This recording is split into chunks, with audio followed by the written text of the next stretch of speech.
If you're not familiar with DJ Swivel and his discography and what he's worked on, if you listen to general radio, you've heard something that he's worked on. Between Jay-Z to Beyonce to Britney Spears to the Chainsmokers to a whole bunch of other people and artists, he has quite the extensive discography. So you've definitely heard some of the stuff, including BTS actually more recently. Stuff that he's worked on, has songwriting credits on, engineered, and produced. So if people aren't super familiar with you and what you've been into, could you just give a little backstory? Yeah, sure. So I've been doing, well, music a lot of my life, but professionally since 2006. I moved to New York in sort of the August 2005 and took a few months to find that first like real internship where I felt like I could sort of move forward. And that was in January 2006. And I kind of view that as the beginning of my professional career. And I started with an internship with a guy named Duro, who is co-founder of Desert Storm Records with DJ Clue and an amazing mix engineer and producer. You know, he produced Heartbreaker for Mariah Carey and like So Into You for Fabulous and Tamia, and he signed Fabulous. So it was a great space for me to learn because he was both an incredibly smart and business savvy person. And he sort of instilled some of those qualities in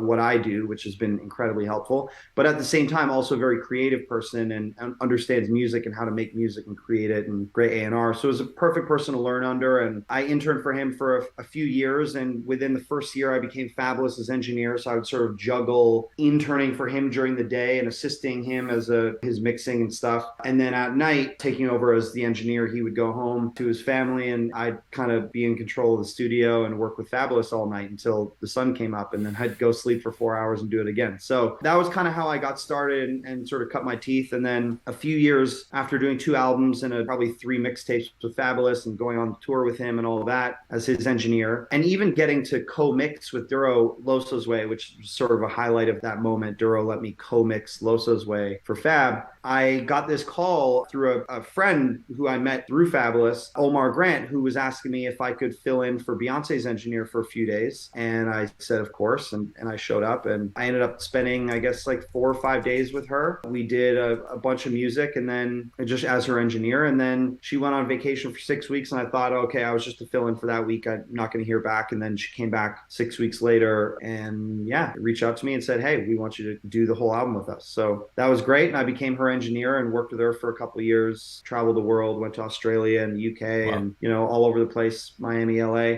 Got to work on some really great stuff with her and then sort of moved on from that and felt like, you know, I've always been somebody who, you know, I set goals, I achieve goals, and then I want to set new goals. I've never been content staying in one place. Sure. It's not what I do. A lot of people like doing that. There's a lot of mixers who like that's what they do. They wake up, they mix, and that's all they care about, and that's great. But for me, like I always wanted to do what's the next thing. So after engineering for her, I thought, you know, I've climbed the top of the mountain for recording. Who else am I going to work with that's going to compare to Beyonce? And so then I started refocusing my career on mixing and mixing solely. And I did mix for Beyonce, but I was primarily the recording engineer who did some mixing. I said, let me focus on just mixing. And so it took a few years to sort of build that stuff up. And then one day I got a call from the manager, or an email rather, from the manager of the Chainsmokers. And this was prior to them having really any hits. But he said, hey, this is a new group. Like they had a song, Selfie, that had come out that was, you know, some of us know wasn't, you know, it was like, it was what it was. But it did well. So I said, okay, like let me meet the guys. And I had them